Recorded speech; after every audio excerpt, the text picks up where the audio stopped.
Tá, pessoal? Então, bom dia novamente. A gente agora vai entrar aí na unidade 2, que a gente vai falar de combustão e comportamento do fogo. E, basicamente, nessa aula, a gente vai fazer uma introdução aí sobre os conceitos básicos de combustão, falar sobre esses determinantes do comportamento do fogo, que são fatores bióticos e abióticos, né? E falar detalhadamente aí quais são esses parâmetros que descrevem aí o comportamento do fogo. No final da aula, eu vou mostrar para vocês qual será a atividade, né, de forma mais detalhada, mas a princípio, eu vou passar um banco de dados para vocês conseguirem, assim, calcular alguns parâmetros, né, de comportamento do fogo. Então, só para vocês ficarem preparados. Bom, então, começando, eu gostaria que vocês ligassem seus microfones e vocês me ajudassem a responder essa pergunta, né? De quais seriam os elementos fundamentais para que ocorra o fogo? O que é que vocês acham? O que é que não pode faltar para ocorrer o fogo? Biomassa.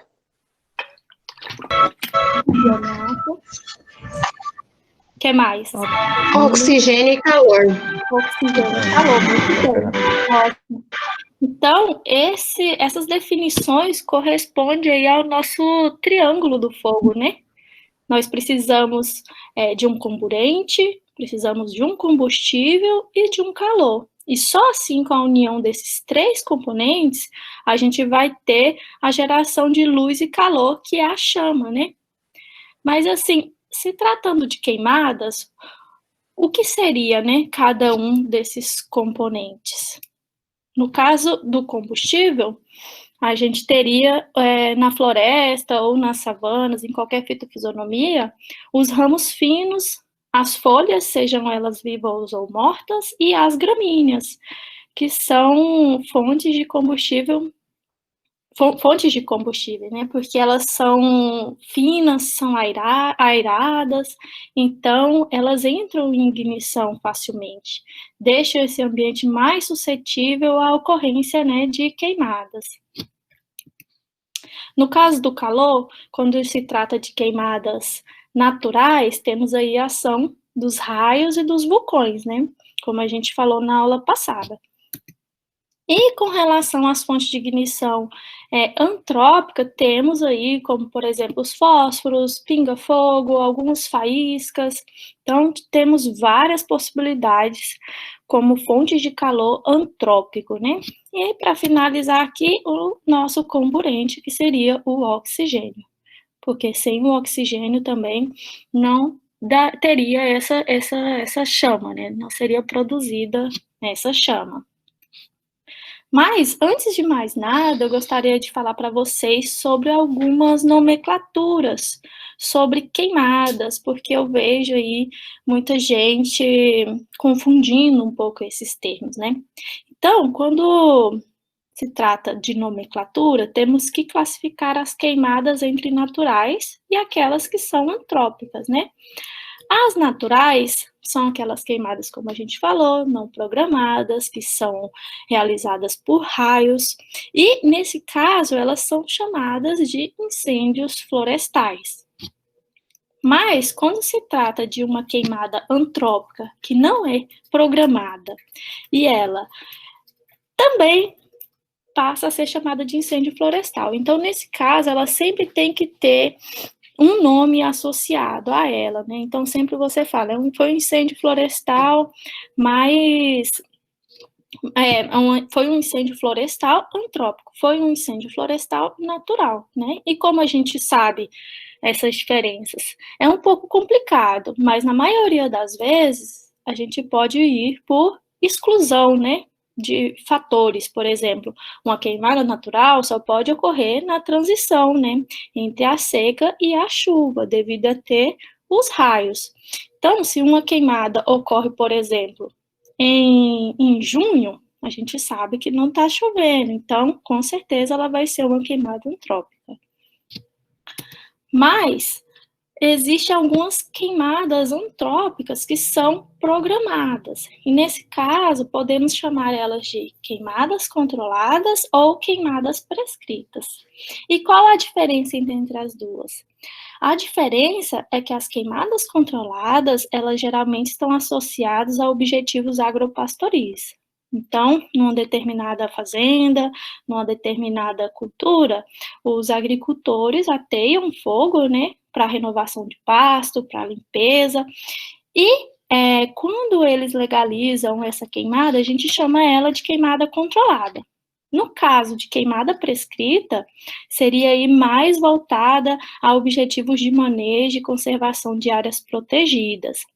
Ela também é uma queimada controlada, só que ela é para o manejo, diferente da queimada controlada por si só, que é para objetivos agropastoris. Nós também podemos classificar as queimadas de acordo com seu meio de propagação, né? Então, temos queimadas de superfície, que são queimadas que ocorrem aí até 1,80 m. Essas queimadas geralmente são rápidas, geralmente são associadas a vegetações savânicas, onde ocorre aí a combustão do material combustível fino da superfície, né? Outro tipo de queimada são as queimadas de copa. Elas ocorrem aí superior a 1,80 m e elas geralmente estão associadas a algumas formações florestais, onde as lianas morrem, o material combustível seco está geralmente na copa, né? Isso ocorre muito em função também da sazonalidade, do aumento da seca nessas regiões. Mas essa queimada também pode ocorrer na superfície. Nesse caso, ela se torna ainda mais intensa, né? E também temos um terceiro grupo, que são as queimadas subterrâneas. Elas não são tão comuns, mas elas apresentam um forte poder de degradação, porque elas ocorrem aqui no subsolo, nas raízes, e elas podem ficar queimando aí por dias. Então, na ordem aqui, as queimadas subterrâneas seriam as que têm maior impacto sobre o meio ambiente, seguindo aquelas da copa, né? Agora, passando aqui para quais são os determinantes aí das queimadas, a gente pode classificar eles em 3 principais tipos, né? A gente pode classificar essas características determinadas pela vegetação, pelo clima e pela geologia do ambiente, né? Com relação a esses determinantes da vegetação, a gente pode classificar de acordo com o tipo de vegetação e de acordo com o combustível fino, né? O tipo de vegetação vai determinar aí essa cobertura arbórea, essa porcentagem de biomassa, que vão determinar algumas variações microclimáticas dentro desse ambiente, né? No caso, assim, do cerrado, a gente pode classificar em 3 grandes formações florestais, né? As formações campestres, as savânicas e as florestais. Dentro das formações campestres, temos aí uma grande quantidade de gramíneas. Como eu falei para vocês, é uma fonte de material combustível, né? Então, ela torna esse ambiente altamente suscetível aí à ocorrência de queimadas. E elas também são bastante resilientes e são ambientes que estão adaptados aí à ocorrência das queimadas. Aqui temos um segundo exemplo, que são as formações savânicas. Elas também apresentam uma grande quantidade de gramíneas, mas aqui temos como adicional um componente arbóreo, né? Presença de várias árvores, só que esse fato não as torna menos suscetíveis às queimadas, né? Ainda existe uma grande quantidade de material combustível, então esses ambientes também são suscetíveis às queimas. E agora aqui, para finalizar esses tipos de formações, temos as formações florestais, que são as que sofrem mais o impacto do fogo, né? Ela apresenta aqui um material combustível um pouco diferenciado, né, mais formado por folhas, e dentro desse microclima da floresta, essa camada de combustível, ela está mais úmida, né? Então, ela é um pouco menos suscetível à ocorrência de queimadas, mas isso não impede que as queimadas ocorram nesses locais, né? Principalmente se esses locais tiverem ao seu entorno aí uma matriz onde a presença de gramíneas seja dominante. Então, isso ajuda com que o fogo se propague facilmente adentro aí dessa fitofisionomia. Agora, com relação aí ao combustível fino, esqueci de falar. Então, de acordo com os tipos de vegetação, quanto menor a cobertura arbórea, maior será essa suscetibilidade às queimadas, né? A esse comportamento do fogo, a ocorrência do fogo, a maior frequência do fogo, todos esses termos, assim, de comportamento. Com relação ao combustível... Oi? Eu não entendi como que é, quanto menor a cobertura... Quanto menor a cobertura de árvores, por exemplo, os campos têm menor cobertura, né? Eles estariam associados a maiores valores de variáveis do comportamento do fogo, como, por exemplo, maior velocidade do fogo, maior intensidade do fogo, maior frequência de fogo, maior ocorrência. Mas eu vou explicar detalhadamente quais seriam esses fatores. Aqui é importante apenas ter em mente que seria a suscetibilidade à queima, tá bom? Ok, entendi. Com relação ao combustível fino, temos aí que considerar a sua qualidade, a sua continuidade e a sua quantidade, né? O que seria a qualidade? Seria você quantificar dentro de um material combustível o que é gramínea, o que é ramos finos, o que é folhas. Nesse caso, um combustível fino com maior quantidade de gramíneas é um combustível mais suscetível à queima, em relação a um combustível que tem mais um componente foliar. Com relação à quantidade, também é um parâmetro, né, somente de quantidade, você vai comparar entre locais, então aqueles que têm maior quantidade de material combustível, ele estaria mais suscetível à queima, e com relação à continuidade é um fator muito importante também, porque isso está muito associado com a extinção da queimada, né? Porque quando chega naquele ponto em que um material combustível, ele não está contínuo, então ocorre aí a extinção daquele fogo, né? E é por isso que as pessoas em unidades de conservação fazem aqueles aceros, seria basicamente os aceros, né? Mas aqui falando um pouco mais sobre esse material combustível fino, ele tem sido, assim, destacado nos trabalhos como um principal, assim, preditor da flamabilidade desses ambientes, né?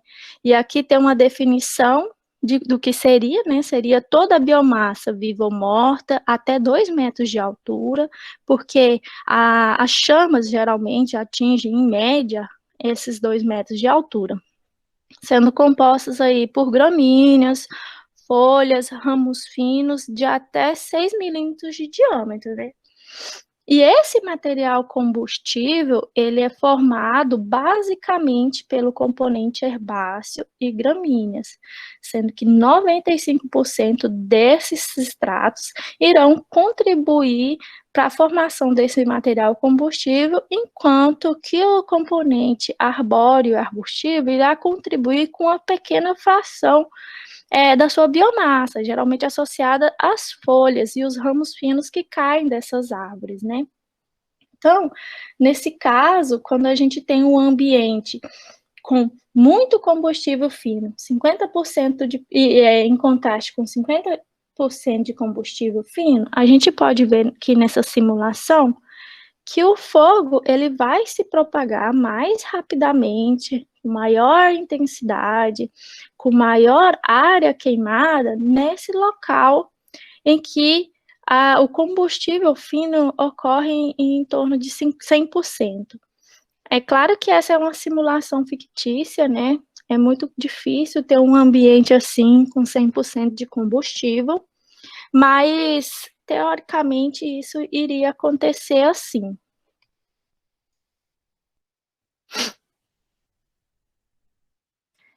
E nesse caso, quanto maior, por exemplo, a quantidade de combustível fino, maior seria essa suscetibilidade do fogo nessa região, nesse local, nessa fitofisionomia.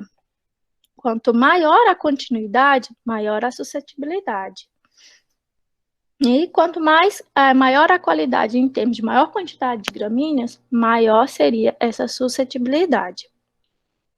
Agora, com relação ao clima, a gente pode classificar em dois termos, né? O vento, sendo ele a direção e a velocidade, e a temperatura e a umidade. Com relação à direção e à velocidade do vento, podemos observar aqui nessa simulação que nessa segunda aqui existe uma maior velocidade do vento. Então, o vento seria aí um fator de propagação do fogo, aumentando aí a velocidade da queimada e determinando a direção com que essa queimada irá tomar, né, ao longo desse ambiente. Nesse caso, temos aqui uma relação similar, né? Quanto maior essa direção do vento, essa velocidade do vento em uma única direção, né? Maior seria a suscetibilidade desse local em aumentar a sua propagação, a sua área queimada. Agora, com relação a temperatura e a umidade, temos aqui um termo muito utilizado na maioria das análises de modelos globais para estimar aí essa variação do comportamento do fogo, que é o VPD, né? Que é o vapor de déficit de pressão, que é a unificação dessas duas medidas, né? Então, quanto maior esse VPD, mais seca estaria a vegetação. É tipo um proxy da secura desse material combustível. Ele atuaria dessa forma. Então, dessa forma, temos aqui o nosso bioma cerrado, com as suas variações climáticas. Então, cada cor aqui vai ter um tipo de clima, e isso considerando precipitação, valores de temperatura, umidade, dias sem chuva. Então, basicamente, teríamos 16 regiões microclimáticas ao longo do cerrado. E como isso estaria afetando aí a biomassa seca, que é o material combustível que eu acabei de falar, né? Ela vai variar ao longo dos meses, aqui estão passando os meses, e como vocês podem perceber, à medida que fica mais alaranjado, maior seria essa quantidade de material combustível seco. Então, mais suscetível ao fogo estaria essa vegetação. Então, uma coisa que a gente pode concluir aqui é que essa determinação do clima sobre o combustível seco, ela vai variar tanto no espaço, né, quanto no tempo, ao longo dos meses, entre estação seca e estação chuvosa, e entre as diferentes regiões do Cerrado.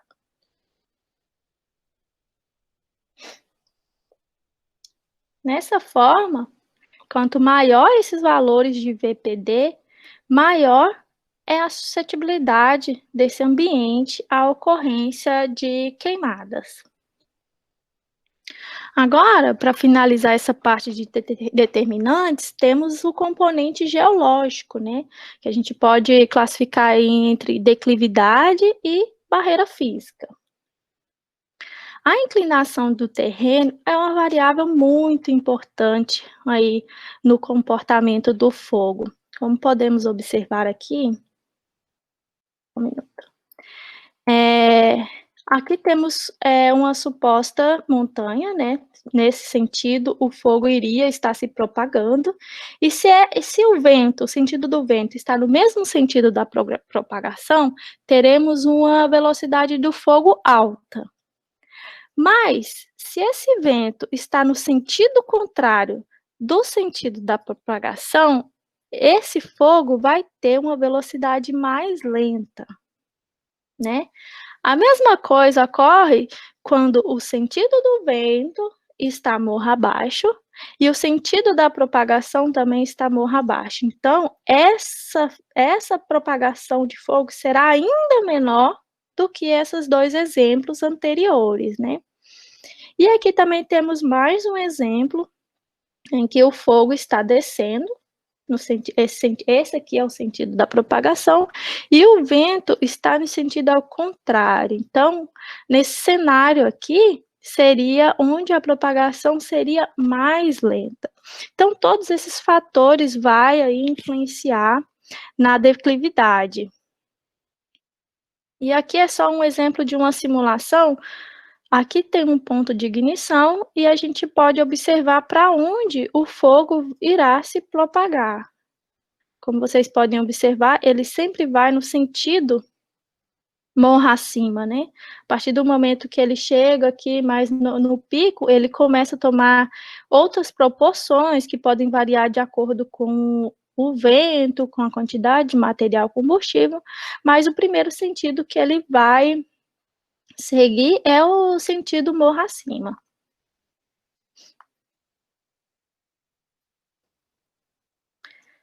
Agora, como exemplos aqui de barreiras...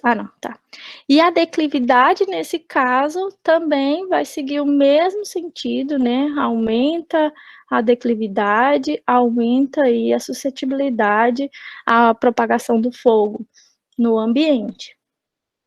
Com relação às barreiras físicas, a gente pode caracterizar aí como, por exemplo, algum lago, um rio, ou um aceiro, ou uma rodovia, ou seja, qualquer barreira que vai impedir com que o fogo se propague, né?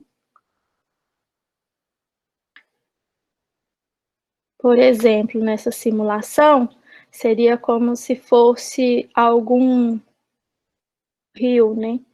O fogo chega a um ponto que ele vê ele passa por esse rio e ele começa a se extinguir. Ou ele pode atravessar essa barreira e continuar o seu sentido de propagação, variando aí com as variáveis ambientais.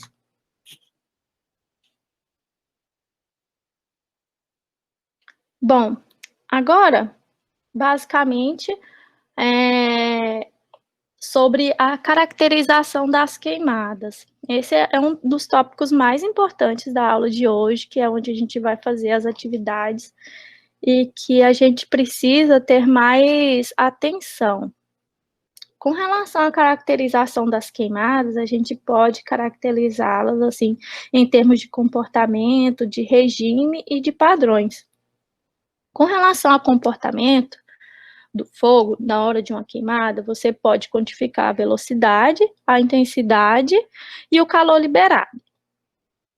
Com relação à velocidade, ela pode ser dada, ela deve ser dada, na verdade, por metros por segundo. E uma outra medida que é similar à velocidade, só que um padrão contrário, é o tempo de residência, que é calculado. A gente, durante uma queimada, a gente calcula a altura da chama e divide pela velocidade do fogo.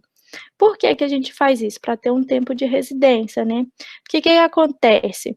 Um fogo, quando ele é mais rápido, e quando a gente compara com um fogo que é mais lento e fica queimando ali a vegetação, esse fogo aqui, que é mais rápido, ele tem menos impacto sobre a vegetação, porque na maioria das vezes, na vegetação lenhosa, eu digo, porque esse fogo rápido impede com que o câmbio entre em ignição.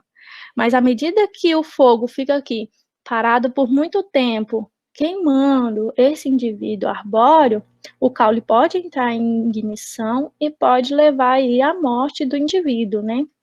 Então, por isso que a gente faz esse tempo de residência, né? Então, quanto maior esse tempo de residência, maior é o impacto sobre a vegetação. Vocês entenderam? Eu não entendi muito bem a questão da ignição do câmbio. Porque imagina uma árvore, se um fogo passa rapidinho, não dá tempo, né, do câmbio da árvore entrar em ignição. Mas se o fogo fica ali por muito tempo, imagina você colocando fogo num carvão, você tem que ficar ali com ele muito tempo. Se você passar o fogo bem rápido, o caule, o câmbio ou o carvão não vai entrar em ignição, entendeu? Ok.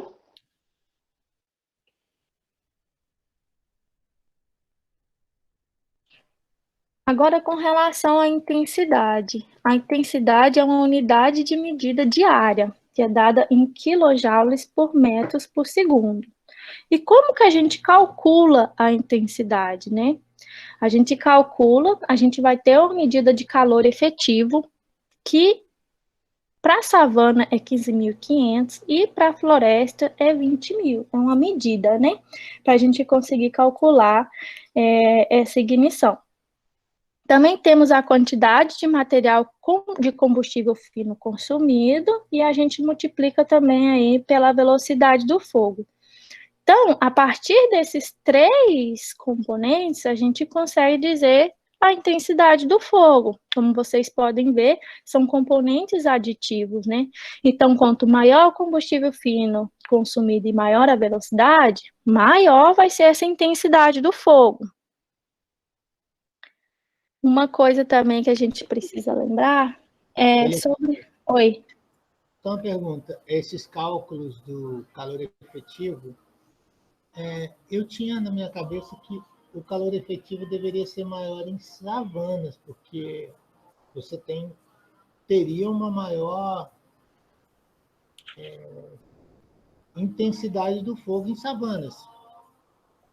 Está certa essa minha interpretação? Porque a intensidade tem relação direta com o calor efetivo, né? Então, esse parâmetro, já diria que as florestas, só considerando esse parâmetro, teriam uma maior intensidade, considerando só o calor efetivo. É porque, na verdade, é outro sentido, né? É quanto de calor necessário para entrar em ignição. No caso das savanas, ela precisa de menos calor, enquanto as florestas precisam de mais calor. Ok.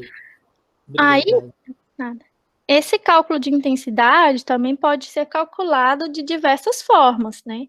Tem muitos cálculos de outros autores que calculam de acordo com a altura da chama, mas eu trouxe esse aqui para vocês, que ele é um dos mais simples e um dos mais utilizados, assim. Todo mundo usa esse cálculo do Byram, né? Agora, com relação ao calor liberado, é a unidade de calor, né? Liberada por metro quadrado. E esse cálculo também é muito simples de se fazer. A partir da intensidade do fogo que você calculou, você só divide pela velocidade do fogo. Ou seja, ele está anulando a velocidade do fogo. Então, nesse caso, ele está dizendo assim, basicamente, quanto de calor está sendo liberado. Ele não está julgando pela velocidade do fogo. Aí, o que acontece nesse caso? Muita gente... existem várias formas de calcular o calor liberado e a intensidade do fogo, e em muitos outras savanas, sem ser as do cerrado, elas têm determinado o aumento, né, da intensidade do fogo, o aumento do calor liberado, em função de maiores impactos sobre a vegetação. Para nossa região, a gente não tem muitos estudos que relacionem a intensidade e o calor liberado em função da mortalidade de indivíduos, por exemplo. Para a floresta, eu sei que existe essa relação, mas para as savanas, eu nunca vi essa relação até o momento.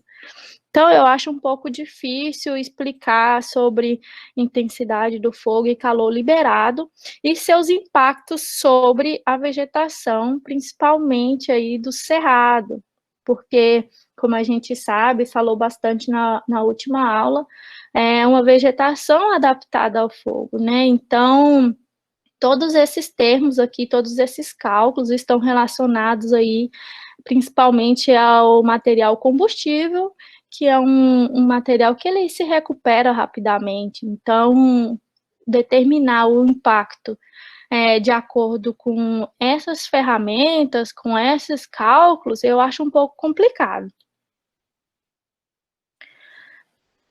Então, só fazendo essa relação novamente, né? Só para a gente fixar, quanto menor a velocidade do fogo, teria aí um maior impacto sobre a vegetação, devido a esse tempo de ignição aí do câmbio. Quanto maior a intensidade, estaria muito relacionada aos impactos sobre o ecossistema, mas, como eu falei, não existe muitas relações claras assim sobre isso. E com relação ao calor liberado, ocorre aí o mesmo padrão, aumento do calor liberado teria um maior impacto sobre os ambientes. Agora, passando aqui para o regime de fogo, a gente pode classificar eles de acordo com a frequência, com o seu intervalo de queima e com a sazonalidade, ou seja, o período que ele vai ocorrer, né?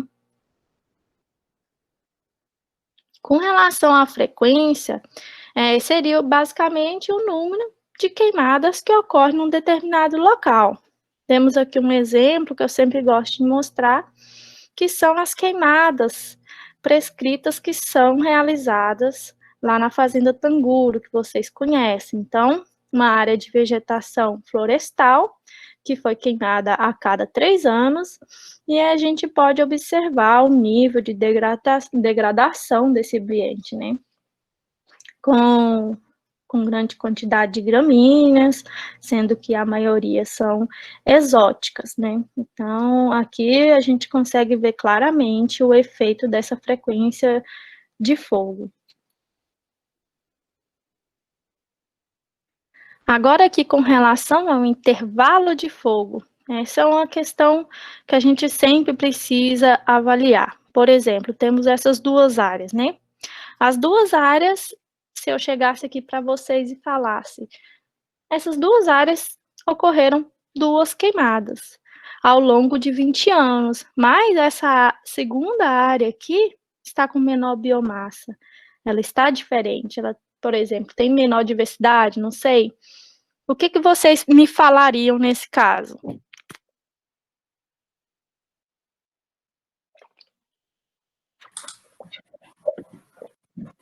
Acho que a figura com menos biomassa foi a que queimou 2 vezes. No caso, as duas queimaram 2 vezes.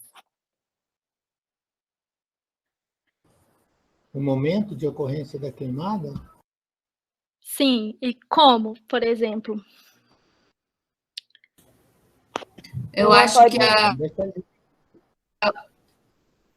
que a figura 2, ela queimou com um intervalo menor de tempo, né? Exatamente. Do que a figura 1. Exatamente. Por exemplo, um efeito fictício, um exemplo fictício, nessa primeira área pode ter queimado só 10 anos depois. E nessa área, queimou no intervalo de 5 anos. Então, queimadas com intervalos mais curtos impediriam que a vegetação se recuperasse ao seu estado inicial e, quando passasse essa segunda queima, ela estaria já recuperada daquela sua biomassa, e aí com a passagem da segunda, também ela teria tempo para recuperar aqui até 2020. Então, nesse caso, a gente poderia explicar essa variação da biomassa, integrando aí a frequência do fogo, esse intervalo de fogo que permite que a vegetação se recupere. Entretanto, essa aqui é uma das maiores questões assim que a gente busca responder em termos de recuperação da biomassa, né? A gente precisa muito de estudos que consiga definir qual é o intervalo de fogo ideal ou que cause menos impacto. E, na verdade, a gente acredita que é aquele que permita que aquele padrão, aqueles padrões de diversidade, padrões de biomassa se recuperem e que se tornem similares àqueles antes da passagem do fogo, né? Porque o que a gente pode observar é que essas queimadas consecutivas levariam a ambientes mais abertos, né? Então, dessa forma, você estaria modificando aí a estrutura da vegetação. E aí é por isso que, na maioria dos casos, é difícil concordar com queimadas frequentes, essas coisas assim, por exemplo, que falam que tem que queimar o cerrado, e que o cerrado é resistente, que o cerrado é resiliente, mas eu acho que o mais importante é definir essa estratégia de qual é o intervalo, né? Qual é a frequência? E eu acho que a gente ainda está longe de saber qual que é essa frequência ideal de fogo. Alguém quer falar alguma coisa? Porque esse assunto é polêmico. Então, Letícia, eu gostaria de falar, usando como exemplo os experimentos realizados na Tanguro, né? Uhum. Que, na verdade, trabalharam mais com frequência, né? Eles compararam florestas com frequência trienal e florestas com frequência anual de florestas não queimadas. Me parece que lá, em relação à frequência, frequências de queimadas mais áreas com frequência maior tiveram danos menores, ao contrário do que era esperado, né? Às vezes o Divino ou mesmo o Leandro podem falar um pouco mais sobre isso, ou talvez você, se você sabe, mas parece que foi meio contraditório, né? Ou seja, áreas com frequência maior sofreram menores danos pelas queimadas. Você sabe desse experimento, Letícia? Sei sim, mas se o Divino quiser falar também, Leandro? Eu acho que é isso que o Ed colocou, né? Eu acho que, assim, uma diferença que a gente está da Tanguro, a Tanguro é um ecossistema florestal, né? E essa diferença, as parcelas, né, o experimento tinha duas frequências de fogo, né, o fogo anual e o fogo a cada 3 anos. No fim, as áreas queimadas a cada 3 anos tiveram um dano maior do fogo. E isso estava associado a outros fatores, né? Primeiro, né, eu acho que assim, é bom lembrar que, como é um ecossistema florestal, ele não está adaptado ao fogo, mas o que aconteceu, um dos principais fatores que explicou essa mudança é o quê? É a quantidade de combustível, porque quando você queima uma floresta, o combustível, um monte de combustível, né, de árvores que morrem com fogo, de um monte de rebrota que cria e acumula um monte de serapilheira. Nessa parcela queimada a cada 3 anos, teve um tempo maior e acumulou um monte de combustível, enquanto que nessa parcela com queima anual, esse combustível foi sendo queimado todo ano, né? Então não acumulou combustível. E daí, além da maior quantidade de combustível, essa parcela com fogo a cada 3 anos tinha uma maior continuidade de combustível, né? Esse combustível estava contínuo no chão. E daí um terceiro fator que foi super importante, que foi que nesse segundo momento, né, no segundo fogo, foi um ano de seca. Então, as condições de clima estavam mais adequadas né, proporcionaram maior intensidade do fogo. Então, além de ter mais combustível, ter uma maior continuidade de combustível no solo, a gente teve essas condições de clima, né, mais que permitiam um fogo de maior intensidade. E isso, e daí quando veio o fogo, nessa parcela que com fogo a cada 3 anos, né, o fogo teve uma maior intensidade e acabou matando mais árvores. A parcela com fogo anual ficou um pouco protegida porque tinha menos combustível, esse combustível não estava tão contínuo no solo, então, mesmo sendo queimada ao mesmo tempo nesse ano de seca, a intensidade do fogo foi menor e, por isso, teve menores danos, né? É mais ou menos assim que aconteceu. Não sei se o Leandro aí, a Letícia quer complementar, mas tem... então, assim, quando a gente estuda os incêndios florestais, é bastante...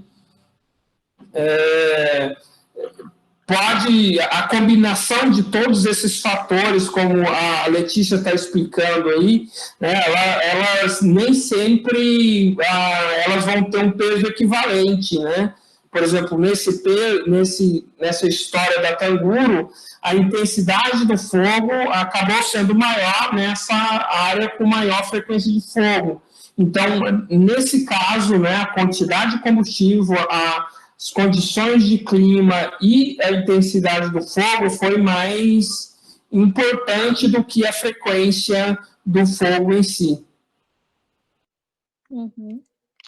É isso mesmo, né, Divino? E, assim, um paralelo que eu sempre gosto de fazer entre as florestas e as savanas é que quando a gente se trata de savanas, na maioria das vezes, esse material combustível vai estar contínuo, né? É um pouco diferente das formações florestais. E a outra questão é que essa variação da intensidade em relação a esse acúmulo de material combustível geralmente são muito evidentes nas florestas, mas quando a gente vê para a vegetação do cerrado, isso não ocorre, porque esse material combustível recupera muito rápido. Então, se passou um fogo em uma região onde estava protegida de queimadas, basicamente, de acordo com os estudos, em 1 ano, 2 anos, toda essa biomassa já se recuperou e esse fogo poderia ter a mesma intensidade. Então, é sempre bom a gente fazer esse link aí, esse comparativo com savana e com floresta. Então, basicamente, lá na Tanguro, o que eu percebo é que sim, teve um maior impacto no intervalo maior, mas pelo que eu vi, em todos os tratamentos teve um tipo de impacto, né? Então, eu acho que a pergunta era um pouco diferente, a que ponto a vegetação se recuperou, né? Qual é o intervalo em que a vegetação vai se recuperar ao seu estado inicial e estaria aí preparada para uma nova queimada, de forma com que esse ambiente não fosse modificado, a não ser que a sua estratégia de manejo seja, né, criar novas fitofisionomias, né, fazer a questão do mosaico de queima, fazer com que sua paisagem tenha áreas de campo, áreas mais fechadas de savanas e mantendo as florestas, né? Então, depende aí do objetivo de manejo dessa área. Alguém quer falar mais alguma coisa?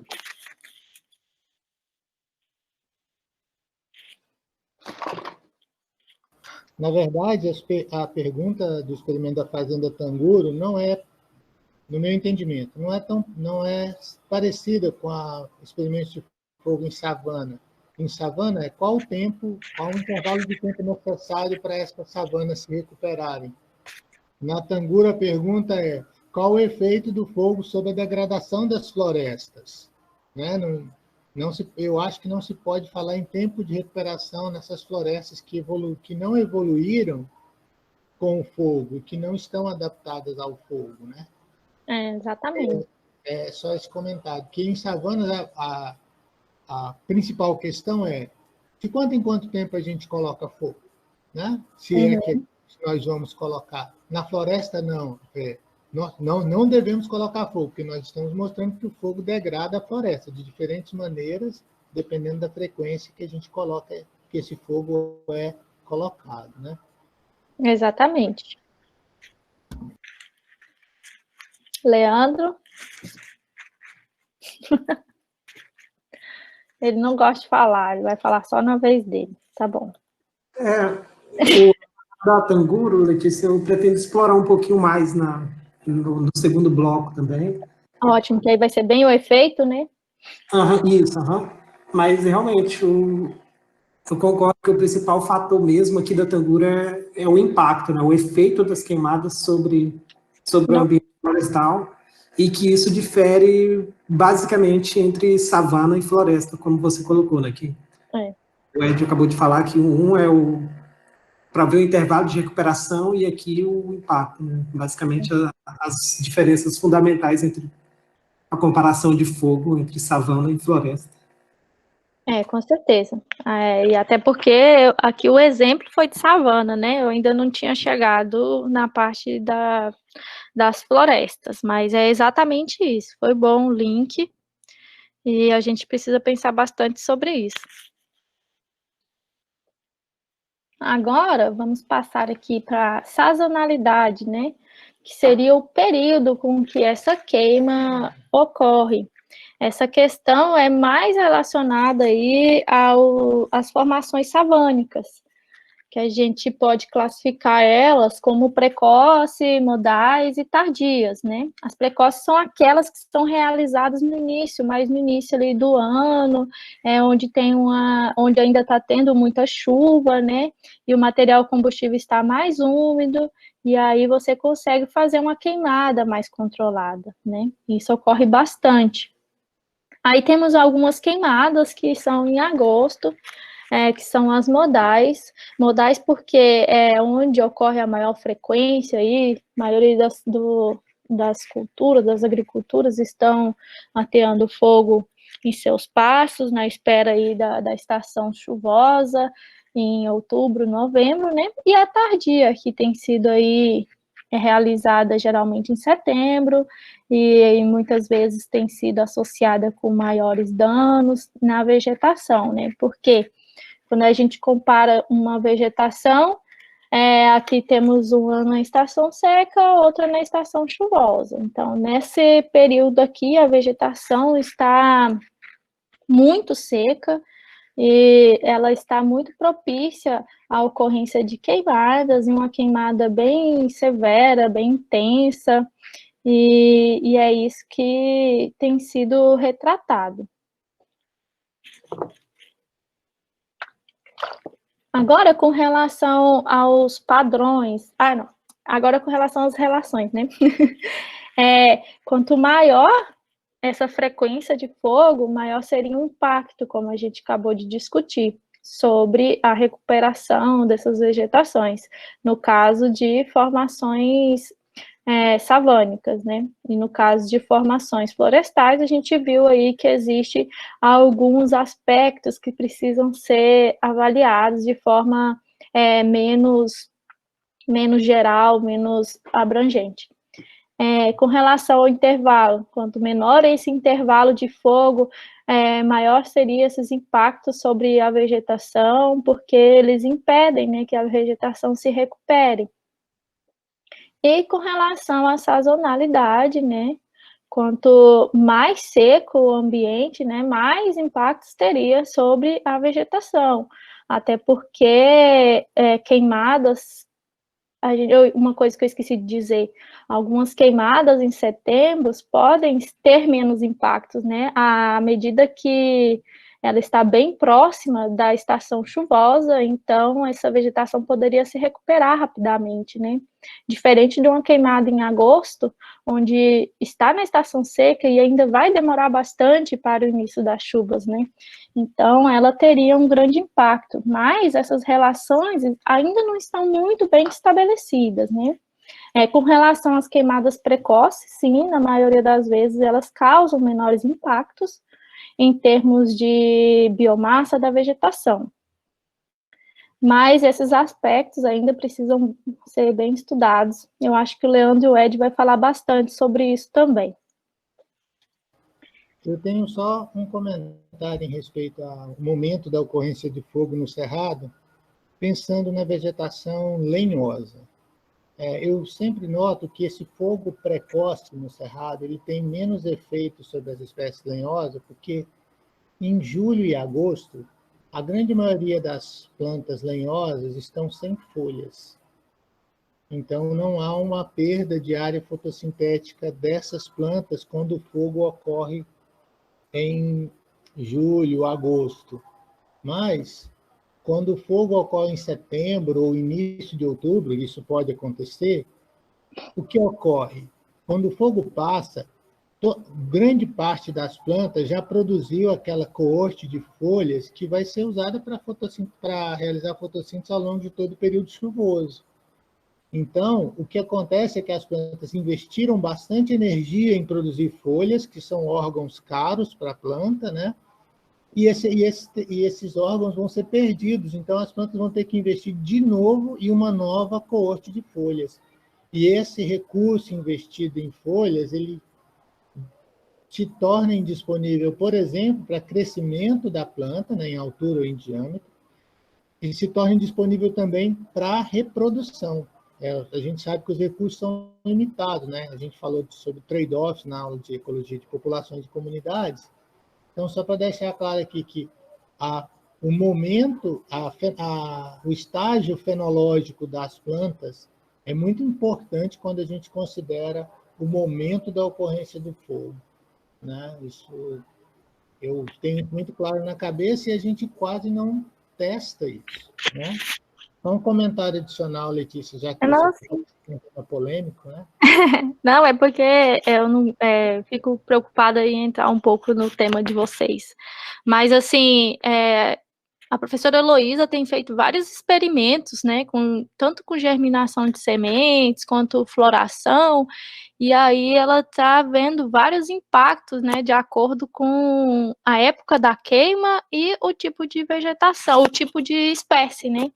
Então, o que ela tem visto é que depende da espécie, né. Então, criar um período de fogo ideal é uma questão bem complicada, porque varia muito entre espécies, em relação à frutificação, floração, germinação, e aí isso é um caso para vocês aprofundarem mais no módulo de efeito do fogo. Agora, com relação aos padrões, a gente pode classificar basicamente em 3 também, com relação à ocorrência, com relação à distribuição e com relação à dimensão. E esses padrões estão mais associados à espaciabilidade, né, dessa queimada. Com relação à ocorrência, tem sido muito estudada a questão do tempo de retorno. Então, isso tem sido feito ao longo da paisagem, por exemplo, a gente considerando aí uma matriz de campo, savana e floresta, a gente calcula aí o tempo de retorno do fogo. Existem várias ferramentas para se calcular isso, geralmente utilizando sensoriamento remoto e algumas modelagens. Então, aqui é só um exemplo bem simplificado de como poderia ser um resultado dentro de uma paisagem, né? Em vermelho, um tempo de retorno maior em formações campestres, um tempo de retorno intermediário em formações savânicas e um tempo de retorno bem pequeno em formações florestais. E isso estaria muito associado aí à suscetibilidade desses locais à ocorrência de fogo, onde as formações campestres savânicas estariam mais suscetíveis, né? Agora, com relação à distribuição... Oi? Qual que seria a diferença do tempo de retorno e da frequência? Porque parece que é a mesma coisa. Não, é praticamente a mesma coisa, só que aqui eu já estou falando num contexto espacial, né? não é só num contexto mais pontual, aqui é ao longo de uma paisagem, essa terceira parte que eu estou falando é mais num contexto espacial. Por exemplo, se você está trabalhando só ali no cerrado típico do Parque do Bacaba, você vai calcular a frequência que ocorreu ali, você vai calcular o intervalo que o fogo passou ali, mas se você for considerar o Parque do Bacaba inteiro, você vai ter que ter uma medida para cada fitofisionomia, para cada classificação que você considerou, né? E aí, nesse caso, a gente calcula em termos de tempo de retorno, então é um cálculo um pouco diferente. Eu quero falar... Seria como se eu somasse todas as frequências de todas as fitofisionomias do Bacaba. Na verdade, não era somar, é dividir, né? Entre os tipos de fitofisionomia. Entendeu? Para a floresta, aí, ó, tá verde. Então, o tempo de retorno dele tá bem menor do que esse tempo de retorno para o campo. Então, você estaria estratificando aí os diferentes fitofisionomias. Eu quero falar sobre isso nos modelos. A maioria dos modelos consideram esse tempo de retorno. E, na verdade, esse tempo de retorno é muito similar, né, ao intervalo de fogo, mas é calculado diferente e é mais considerado, mais realizado assim em termos de análises espaciais, né, quando você avalia aí como um todo uma região, tá bom? Aí, em termos de distribuição, os 3 parâmetros que a gente sempre avalia, né, a ignição, que é onde o fogo começa, como ele se propaga e quando ele se extingue, né? Que tudo isso está relacionado aí com os padrões climáticos também, né? Uma região, um local que tenha muita umidade, ou tenha algum acero, ou tenha um lago, vai ocorrer a extinção. Um local que tenha grande quantidade de material combustível, vai ocorrer a propagação. E para tudo isso ocorrer, você vai ter que ter uma fonte de ignição. Então, existem esses estudos que avaliam a distribuição das queimadas, como, por exemplo, aqui, temos aqui na área 1, que existe apenas um ponto de ignição, e aqui com vários pontos de ignição, né? O que vocês acham que vai ocorrer?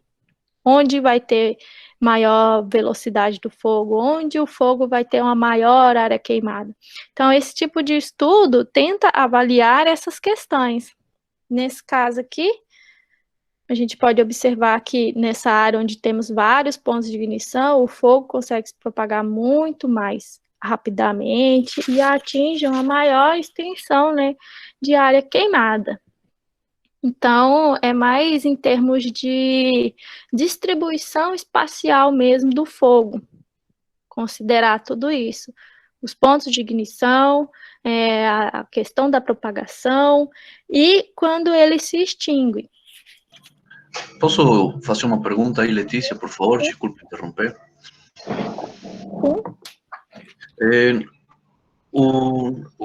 Você avalia o vento como variável condicionante determinística da propagação do fogo ou não? Sim, a gente considera o material combustível, a direção e a velocidade do vento e a inclinação, basicamente. E também as variáveis climáticas. Tudo isso. Mas é porque agora eu só estou mostrando os resultados dos modelos, né? Mas na próxima aula, que vai ser bem aplicada na modelagem, eu vou explicar detalhadamente todos esses padrões. Tá bom?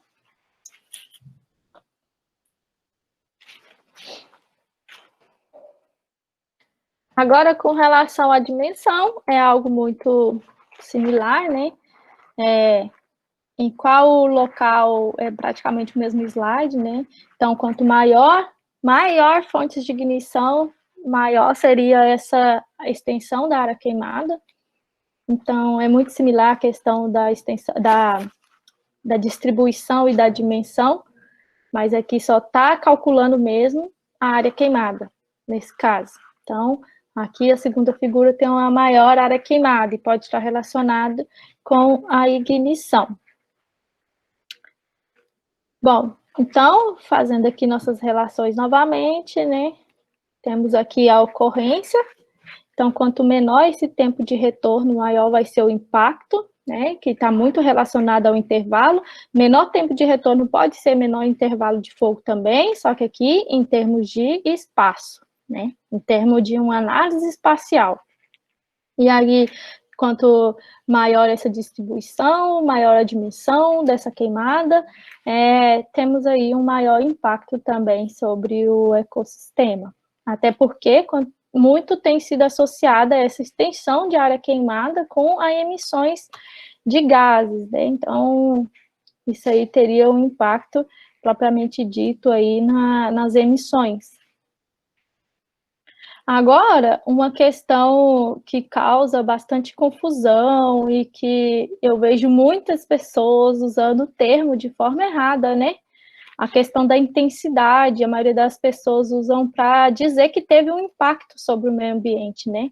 Só que a gente não sabe se a pessoa está considerando qual intensidade que ela está considerando, né? Se ela só fez aquele cálculo de intensidade, quantificou a velocidade do fogo com a quantidade de material combustível consumido, isso não é um proxy, né, de impacto do fogo sobre a vegetação.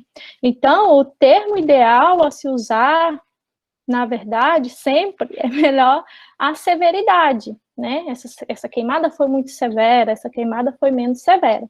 É claro que existem várias formas de calcular a severidade também, mas eu acho assim que precisa ficar muito claro quando você estiver mostrando algum resultado em termos de impactos, pensar bastante no uso da palavra intensidade, né? Então, como a gente viu, a intensidade é aquele cálculo, né? Calor efetivo da combustão vezes o combustível fino consumido, vezes a velocidade do fogo. E, geralmente, isso não está associado com impacto. Agora, em termos de severidade, está associado muito, na maioria dos cálculos, como a perda de biomassa, né? Então, existem muitos estudos por imagens de satélite que olham a perda de biomassa, né, antes e depois do fogo, e aí eles conseguem estimar a severidade da queimada, né? Então, aqui eu trouxe 3 exemplos para mostrar para vocês que nem sempre, quando se tem uma área com alta severidade, um fogo, uma queimada com alta severidade, nem sempre ela vai ter tido uma alta intensidade do fogo, né?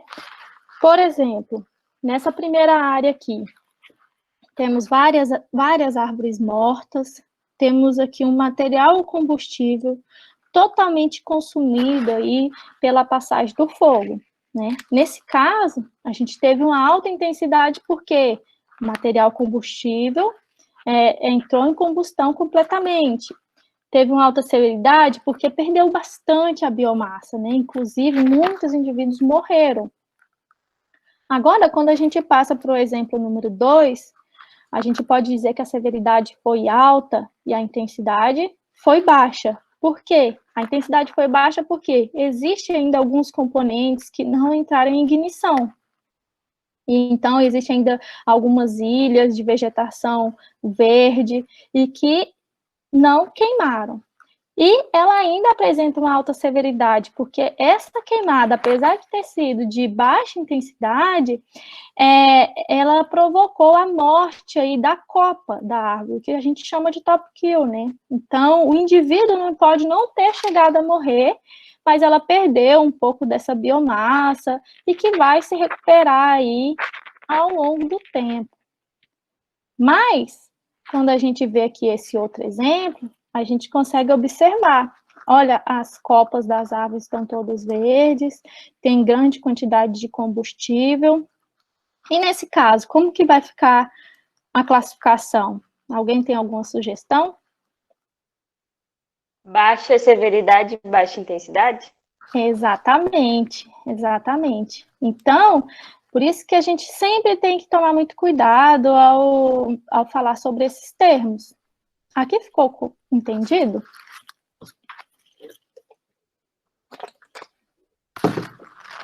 Aqui é um exemplo da taxa que a gente usa para calcular essa severidade do fogo, essa delta NBR. É uma medida que a gente faz para o sensoriamento remoto, mede a biomassa da vegetação, aquela relação aspectral, né, daquela paisagem antes e depois do fogo, e ver o tanto que mudou, para ver a severidade do fogo. Então, se perdeu muita biomassa, se essa análise viu que você perdeu muita biomassa de uma determinada região, significa que teve uma alta severidade. Mas essa severidade você também pode estar associando a outros fatores, por exemplo, aumento de doenças respiratórias da comunidade de entorno, efeitos sobre os animais, severidade sobre outras questões. Então, existem várias formas. A verdade é que usar o termo intensidade, na maioria das vezes que eu vi as pessoas falando, estavam um pouco meio fora do contexto, a não ser que a pessoa explique antes que intensidade que ela está falando significa severidade.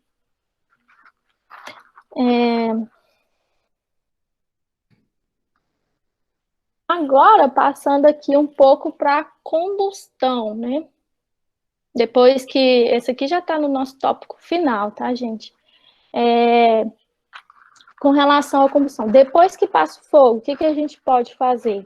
A gente pode quantificar, né, esse material combustível fino que foi consumido, que a gente usa para intensidade, como a gente viu lá atrás. A gente pode quantificar esse fator de combustão, que é a porcentagem de material combustível que foi consumido, que é praticamente muito semelhante aqui à quantidade, né, de combustível consumido, e a partir dessas informações, a gente consegue quantificar quanto de carbono foi emitido, tanto quanto outros gases traços, né? Em relação ao carbono, existem vários métodos para se calcular isso, né? E aí, se sabe quanto de carbono tem no material combustível, eles conseguem separar, assim, quanto de carbono tem no material vivo, quanto que tem no material morto, quanto que tem numa gramínea, então fica muito fácil fazer esse cálculo. Mas aqui eu trouxe mais para vocês essa figura, para vocês verem as diferenças, né, entre as fitofisionomias campestres, savânicas e florestais. Então, esse combustível fino consumido é muito maior em formações campestres e savânicas. Geralmente, eles variam aqui em torno de 60% a 90%. Aqui sumiu a barra. Mas, para se formar, tanto savânica quanto campestre, esse material combustível, geralmente, 80% dele entra em ignição. Enquanto nas florestas, isso vai variar bastante.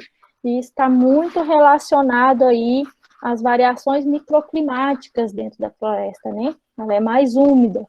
E aí, de acordo com as variações de eventos de seca, essa variação do consumo do combustão pode variar bastante, muito mais do que nas formações savânicas, né? E isso tem aqui o impacto sobre as emissões. Então, as formações savânicas estariam emitindo muito mais esse carbono do material combustível do que as formações florestais. Só que a gente tem que pensar que o retorno desse carbono, ele passa a ser muito maior em formações savânicas, porque a competição entre gramíneas, ela é muito mais rápida, né, aqui nessas duas formações em relação à comunidade florestal, às formações florestais. Então, tem que pensar em todos esses parâmetros antes de tomar uma decisão. Outra questão que eu queria falar, só um momento. Alguém tem alguma coisa para falar desse tópico?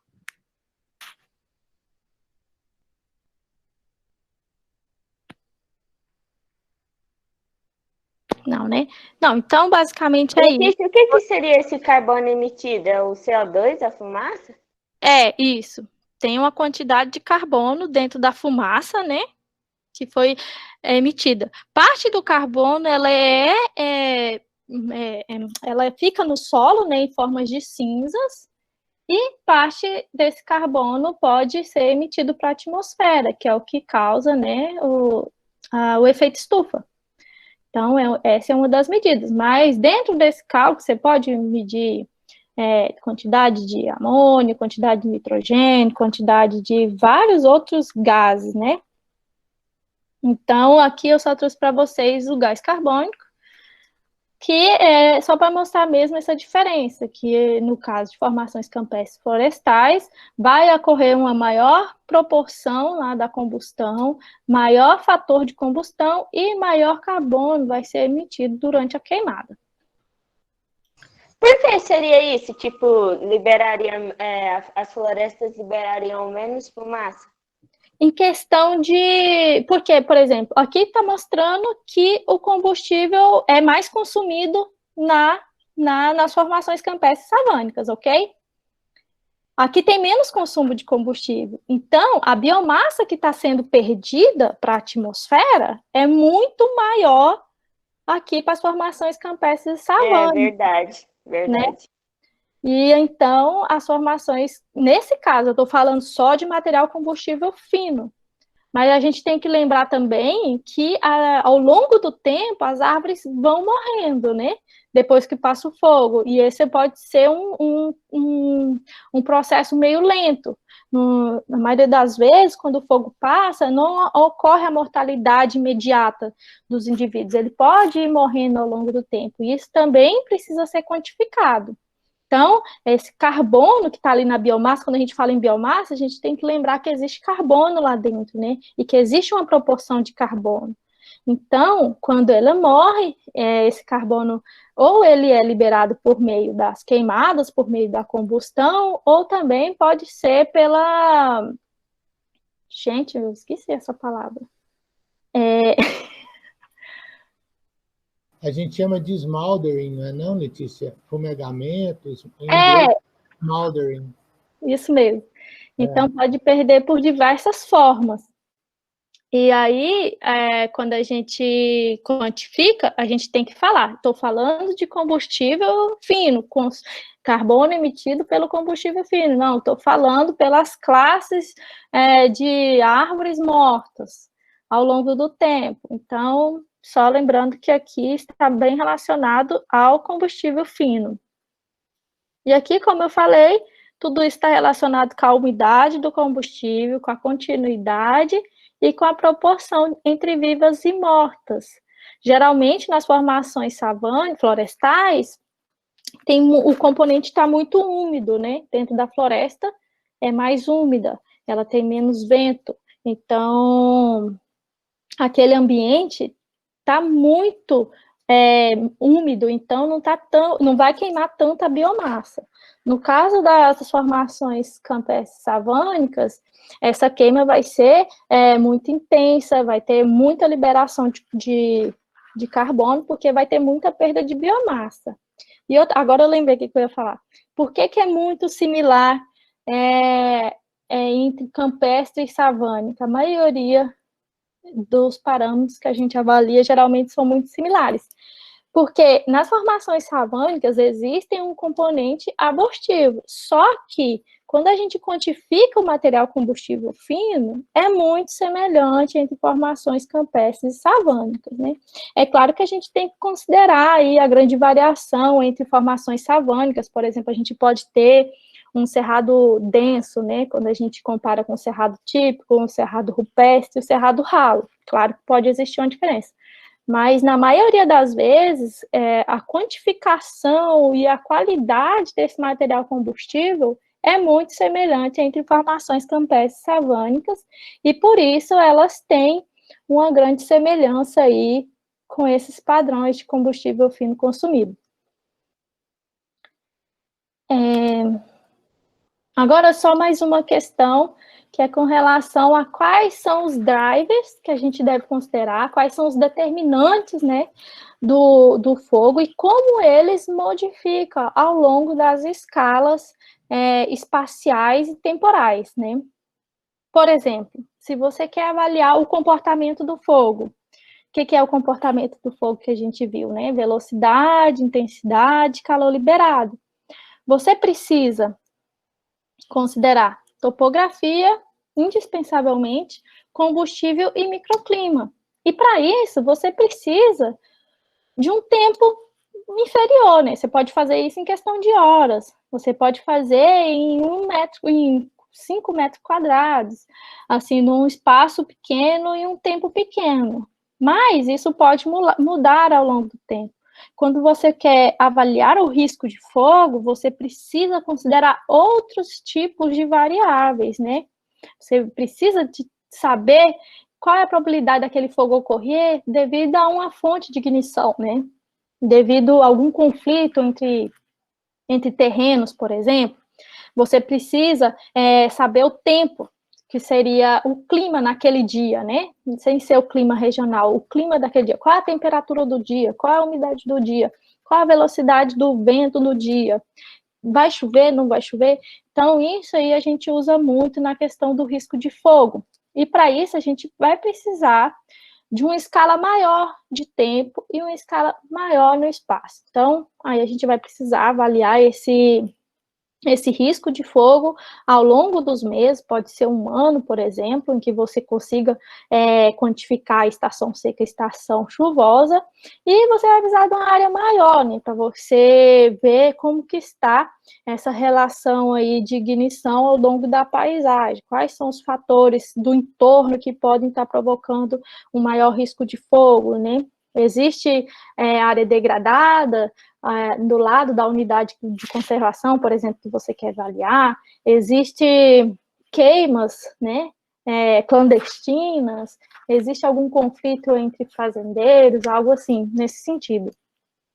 Aí, quando você passa a querer identificar a questão do regime de fogo, aí isso passa a ser já uma questão mais complexa, e até por isso a gente ainda tem muito que aprender nesse sentido, que a gente já vai precisar entender como é esse padrão do clima ao longo da paisagem, ao longo de toda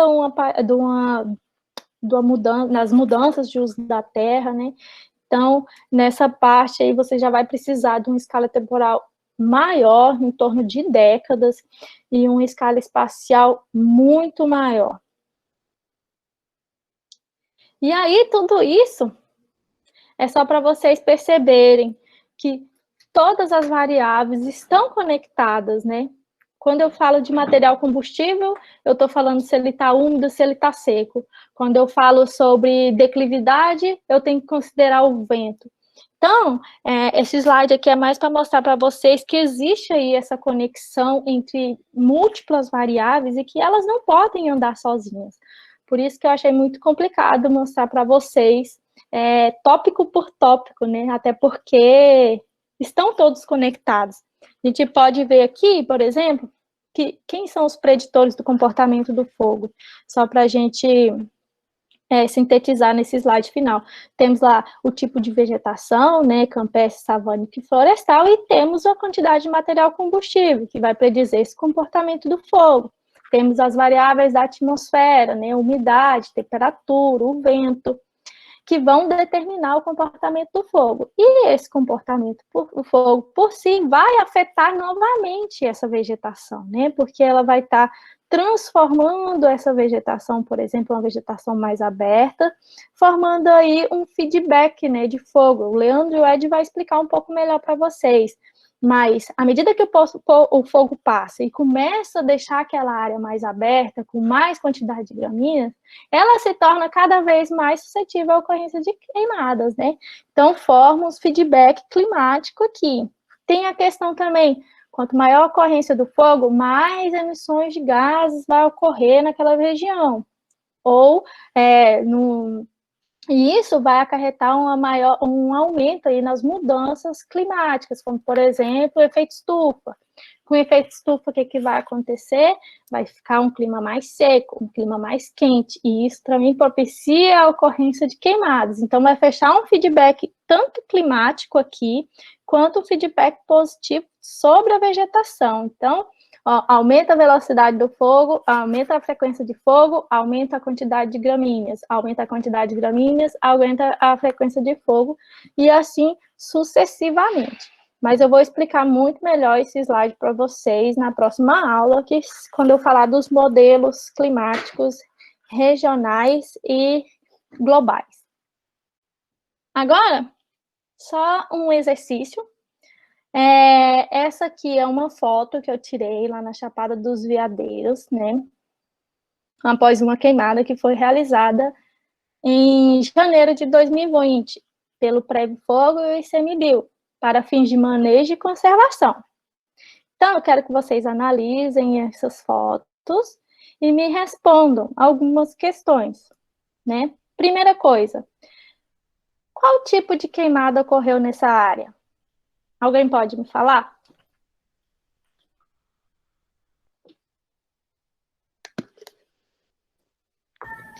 Antrópica? Foi a prescrita? Prescrita. Acho que é Por quê? prescrita. Porque foi a fim de... Ah, esqueci. Isso, Foi a fim Paula de tá bem- manejo da ciência para avaliar experimentos. Isso, exatamente. Então, eu deixei a colinha aqui. Então, eles fizeram isso para fim de manejo e conservação. Eles queimam lá, fazem alguns aceros, né? Então, é tudo legalizado, tem vários gestores avaliando essa ferramenta, essa técnica, essa metodologia. Então, essa aqui foi uma queimada prescrita. A segunda pergunta, qual o tipo de queimada de acordo com o período do ano? É uma queimada modal, precoce, tardia ou antecipada?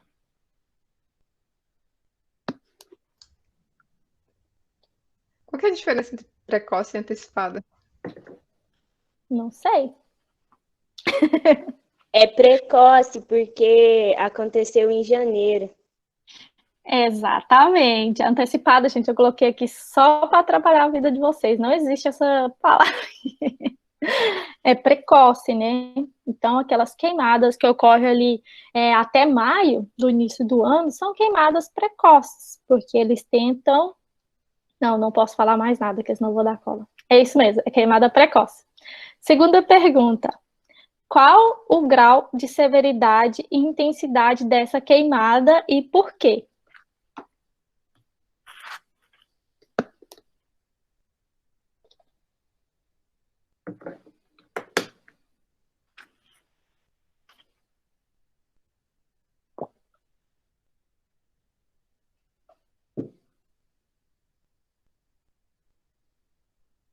O pessoal está respondendo no chat. Eu acho que seria B. Eu não Baixa enxergo. intensidade e baixa severidade. Quem falou? Carla, sou eu. Carla, você acertou.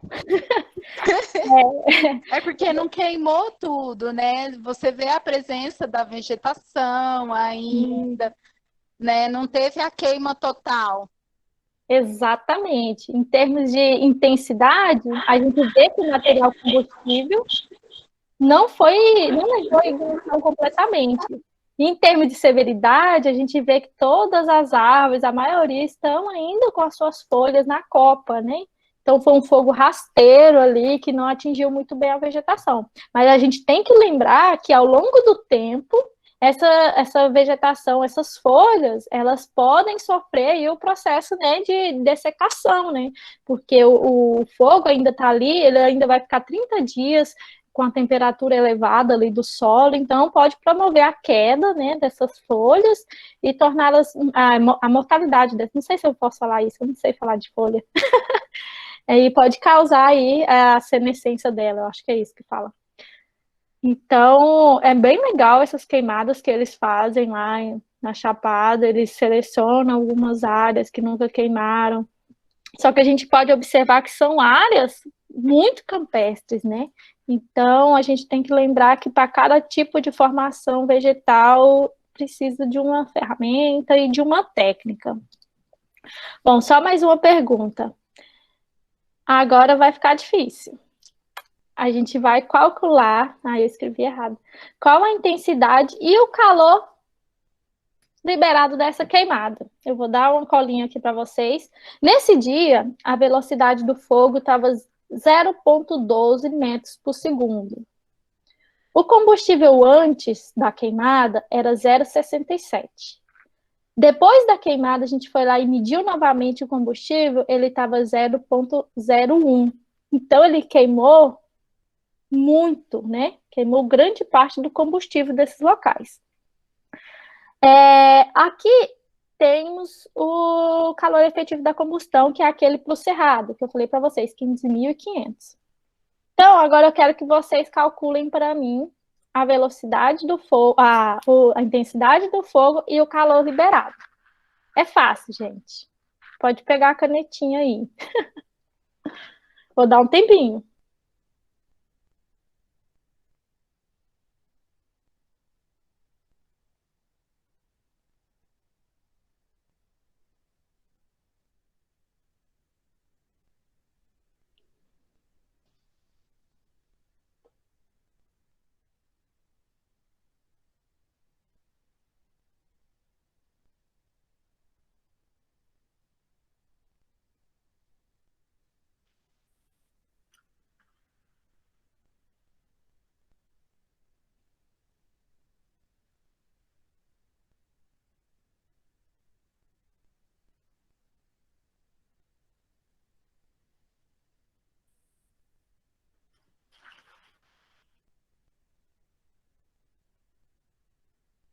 Vocês estão fazendo? Sim. Tá bom.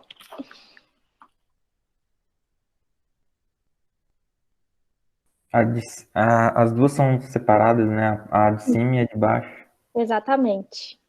Eu fiz a de cima. Eu não sei se. Quanto deu? Eu não sei se tá certo. Aí deu 0,012. Por quê? Uns quebrados. Você Então. multiplicou isso aqui? Multipliquei. Sem o ponto. Com um ponto. Tem que tirar o ponto. Ixi, o meu deu um valor altíssimo. Quanto? A intensidade deu 1.171,8. É isso. Ó, tá vendo? É quase isso. Todo Não é mundo... 1.227, não? Quem mais? O meu deu 1.038. Ai, gente, cada um deu um. Uai, o meu deu 1.227. O que vocês estão aprontando? Ó, aqui não é, como é que fala? Não é unidade de medida, porque é 15.500. Quando vocês for calcular, não precisa colocar o ponto.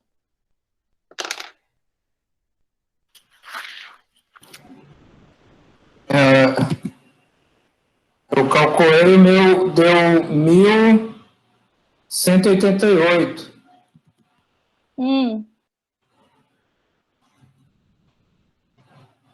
Quem mais? Meu, agora sem um ponto, deu 12.462. Não, Mas gente. ninguém bate. Como assim? O H, o H é o quê? É calor? Qual que é o H? O H é o que você vai gerar. É o calor liberado. Uhum. O calor liberado meu deu 9.765. Eu acho. E o meu deu 10.230. Gente, cada um de um jeito. Letícia, o que é esse combustível fino W? Combustível. É esse combustível fino consumido. Quanto consumiu esse combustível? Se antes tinham 67 e depois. 0,66. Exato. 0,66. Tá. Então o meu tá errado. Ok. Então, eu coloquei 0,66 vezes 0,12.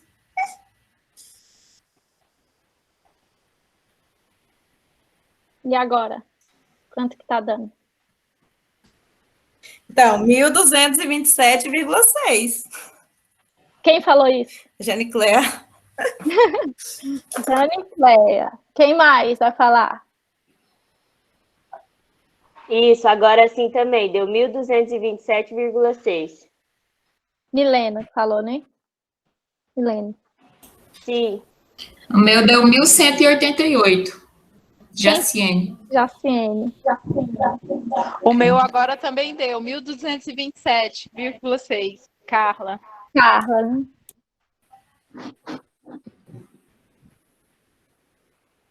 Quem mais? O meu deu o mesmo da Quem falou? Ellen. Ellen. 1.227,6. E aí, com isso... É, o meu também. Aí, com isso, o H daria 10.230, não sei. Isso, o meu também deu 10.230, o H. Calor gerado, né? 10.230. Não é 102,3, não? É 10.230? Acho que a gente o está meu começando. deu 100 pontos. Quem dá mais? Quem dá mais?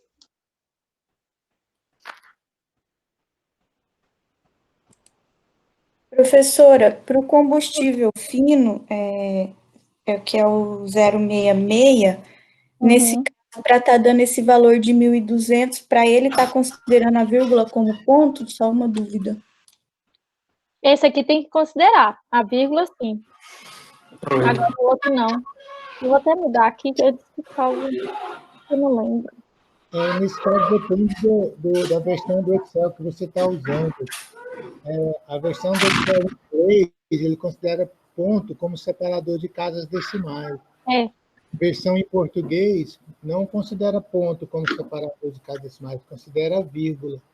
Então, isso depende da versão que cada um de vocês está trabalhando, né? Eu não sei com qual delas vocês estão trabalhando.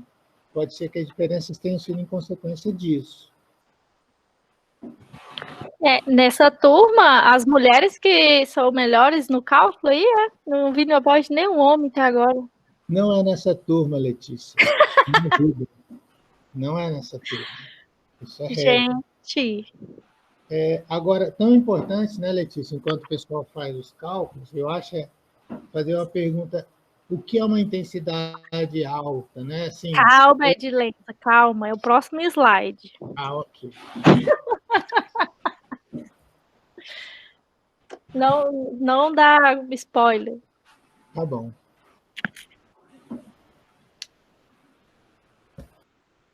Quanto deu, gente, a intensidade para a gente mais rápido?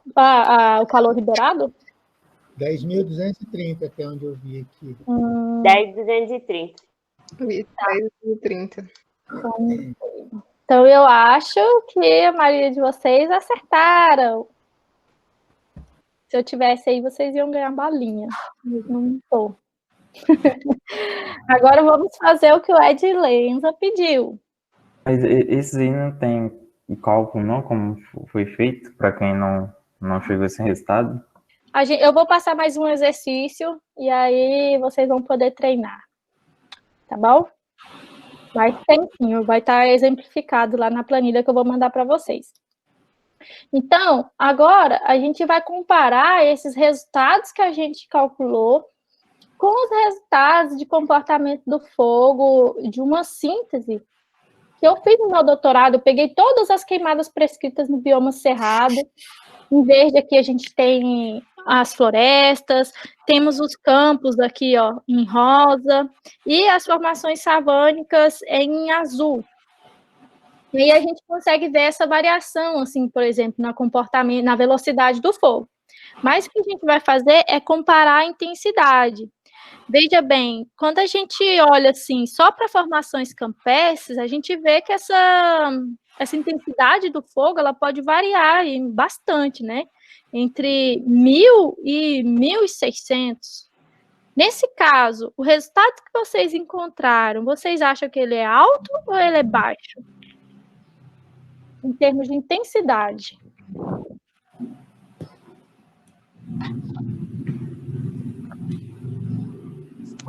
Eu acho que é alto. Ele é 1.000, ele estaria bem aqui. Não, baixa. Baixo. ele seria baixo, né? Então, ele estaria aqui no limiar mais inferior dessa variação de intensidade do fogo. E o que a literatura diz? Principalmente os artigos do Hoffman, ele diz que queimadas superiores a 7.000 de intensidade são queimadas de alta intensidade.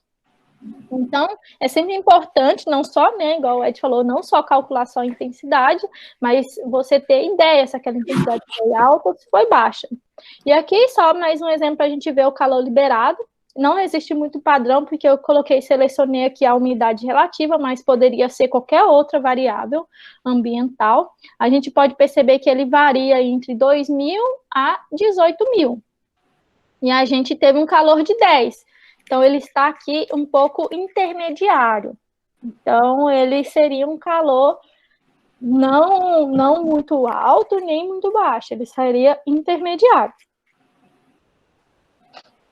Bom, gente, ó, basicamente, essas são as referências que eu utilizei para compor toda essa aula. Tenho esse livro, que eu não sei se o Ed colocou na pasta, que é o livro que eu mais estou usando, ele é de 2020, ele está super atual, e ele vai falar de todos os tópicos que a gente vai falar nessas aulas. E tem esse outro aqui que é mais antigo, que é um clássico, né? O livro do Croane, e tem todos esses tópicos de comportamento do fogo. E quem quiser focar mais na questão do cerrado, tem esse livro da professora Heloísa Miranda, que fala de diversos aspectos aí do comportamento do fogo, que é um projeto dela que de longa duração, acho que tem mais de 30 anos que ela coleta nessa área, e vê várias relações do efeito do fogo na vegetação, no ecossistema, no solo também, tem várias questões. E essas outras referências aqui são mais básicas, né, para o cerrado, e aqui um dos artigos da minha tese, que eu resumi, fiz uma revisão aí de todas as variáveis de comportamento do fogo. Então, quem quiser aprofundar nessa questão. Mas e agora? Perguntas? Alguma?